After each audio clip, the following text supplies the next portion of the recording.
తనకు అలవాటు పడి ఏసీబీ అధికారులకు అడ్డంగా దొరికిపోయాడు.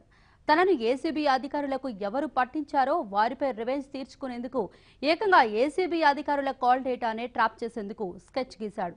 పథకం అమలు చేసేందుకు తనకు నమ్మిన బంట్లుగా ఉన్న ఓ ఎస్ఐ హెడ్ కానిస్టేబుల్ ను రంగంలోకి దింపాడు. చివర్లో ప్లాన్ పెడిసికొట్టింది. దీంతో సీఐ మాటలు విన్న ఎస్ఐ హెడ్ కానిస్టేబుల్ వారి ఉద్యోగాలకే ఎసరు తెచ్చుకున్నారు. అధికారులనే మస్కా కొట్టించిన ఆ పోలీస్ అధికారి ఎవరో ఈ స్టోరీలో చూద్దాం.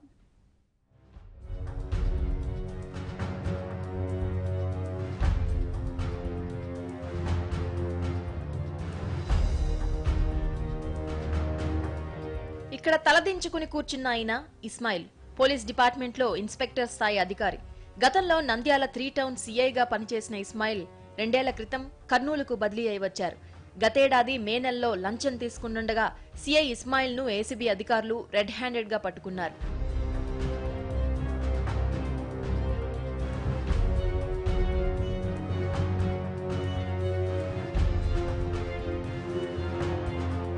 తాను ఏసీబీ వలలో చిక్కడానికి కొందరు సహకరించారన్న అనుమానం సీఐ ఇస్మాయిల్ కి తట్టింది. వారిపై ఎలాగైనా సరే కక్ష తీర్చుకోవాలని తప్పించాడు. గత ఏడాది ఏసీబీ అధికారులకు ఎవరెవరు ఫోన్ చేశారు, వారెవరితో మాట్లాడారన్న విషయాలు తెలుసుకోవాలని భావించారు. ఏసీబీ అధికారుల కాల్ డేటా తెలుసుకునేందుకు సీఐ ఇస్మాయిల్ మాస్టర్ ప్లాన్ వేశాడు. తాను నంద్యాల 3 టౌన్ పోలీస్ స్టేషన్లో సీఐగా పనిచేసేటప్పుడు నమ్మిన బంట్లుగా ఉన్న ఎస్ఐ అస్లాం బాషా, హెడ్ కానిస్టేబుల్ రవీందర్తో తన ప్లాన్ ను షేర్ చేసుకున్నాడు. ఎస్ఐ, హెడ్ కానిస్టేబుల్, సీఐ పథకానికి ముందుగా నో చెప్పారట. కానీ సీఐ మరీ బతిమలాడడంతో తర్వాత ఓకే అన్నారని సమాచారం.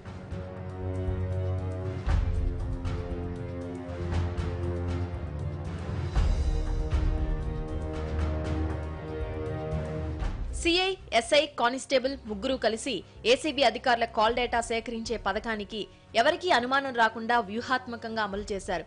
నంద్యాలలో పనిచేస్తున్న ఎస్ఐ అస్లాం బాషా, హెడ్ కానిస్టేబుల్ రవీందర్లు ఓ దోపిడీ కేసును అనుకూలంగా మార్చుకున్నారు.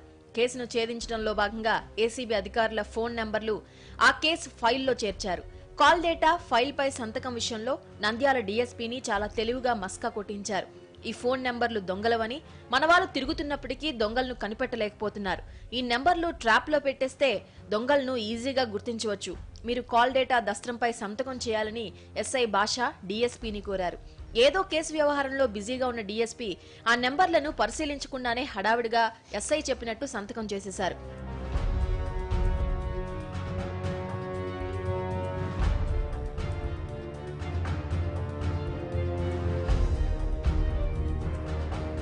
కాల్ డేటా కోసం ఎస్ఐ పంపిన దస్త్రాలు విజయవాడ కమ్యూనికేషన్ కార్యాలయానికి వెళ్లాయి. అక్కడున్న సిబ్బంది గుర్తించి ఈ నెంబర్లు డీజీ, సిఐడి అధికారులవని, వీటిని ఎందుకు ట్రాప్ చేయాలని కర్నూలు జిల్లా ఎస్పీకి కంప్లైంట్ చేశారు. దీంతో ఆయన విచారణ చేపట్టడంతో అసలు విషయం బయటపడింది. ఈ కన్నింగ్ ప్లాన్ గురించి తెలియగానే జిల్లా ఎస్పీ వీరిద్దరి వ్యవహారంపై సీరియస్ గా వ్యవహరించారు. ఎస్ఐ అస్లాం బాషా, హెడ్ కానిస్టేబుల్ రవీందర్ ను ఈ ఏడాది ప్రారంభం రోజున అంటే 2019 జనవరి 1వ తేదీన వీఆర్ కు పంపారు.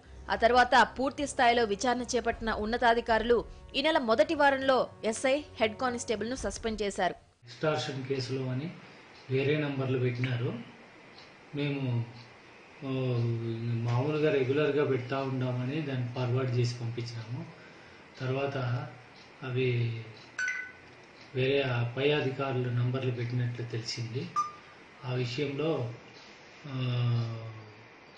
దానిలో ఇన్వాల్వ్ అయిన అందరి మీద ఛార్జ్ మెమోలు ఇస్తున్నారు ఎస్పీ గారు. తర్వాత దాంట్లో పూర్తి తెలిసి కూడా తప్పు చేసిన వాళ్ళ మీద చర్యలు తీసుకుంటామని వాళ్ళని కర్నూలుకు పిలిపించుకున్నారు. అస్లాం బాషా ఎస్ఐని, తర్వాత రవీందర్ హెడ్ కానిస్టేబుల్. నంబర్లు మామూలుగా థెఫ్ట్ కేసుల్లో, ఎక్స్టార్షన్ కేసుల్లో, మ్యాన్ మిస్సింగ్ కేసుల్లో, ఉమెన్ మిస్సింగ్ కేసుల్లో, గర్ల్ మిస్సింగ్ కేసుల్లో వాళ్ళని ట్రేస్ అవుట్ చేసేదానికోసము, వాళ్ళ సెల్ నంబర్లు, వాళ్ళ లొకేషన్ గుర్తుపెట్టడం కోసము, లొకేషన్ కోసము కాల్ డీటెయిల్స్ పెడతా ఉంటాం. అట్లా మామూలు కేసుల్లో నంబర్ వేసి, కేసు నంబర్ వేసి పెట్టినారు. అది వేరే నంబర్లు పెట్టినారు. వీళ్ళు ఆఫీసర్ల నంబర్లు పెట్టినారు. మాకు తెలియక మేము పంపించినాం. అది పై అధికారులు పట్టుకొని దాని మీద యాక్షన్ తీసుకుంటాం. సీఐ చెప్పిన మాట విని ఎస్ఐ, హెడ్ కానిస్టేబుల్ ఈ వ్యవహారానికి పాల్పడ్డారని డీఎస్పీ అనుమానం వ్యక్తం చేశారు. ఇంతకుముందు పనిచేసిపోయిన ఒక సిఐ ఆ రైటర్ను ఎస్ఐకు చెప్పింటే వాళ్ళు ఆయన మాటిని పెట్టినట్లున్నారు. మాకు తెలియదు ఆ విషయం. ఇన్స్పెక్టర్ కూడా చెప్పలేదు, మాకు చెప్పలేదు. కేసులో పెట్టినారంటే మేము కూడా సంతకాలు పెట్టి పంపించినాము. మొత్తానికి ఓ ఖాకీ అధికారి పనిన కథ అడ్డం తిరిగింది. ఏసీబీకి చిక్కి డిపార్ట్మెంట్లో అప్రతిష్ట పాలైన అధికారి కక్ష తీర్చుకునేందుకు అడ్డదారిలో ఏసీబీ అధికారుల కాల్ డేటా ట్రాప్ చేసేందుకు ప్రయత్నించారు. చివరకు అబాసు పాలయ్యాడనే విషయం తెలిసిన వాళ్ళందరూ నిర్ఘాంతపోతున్నారు.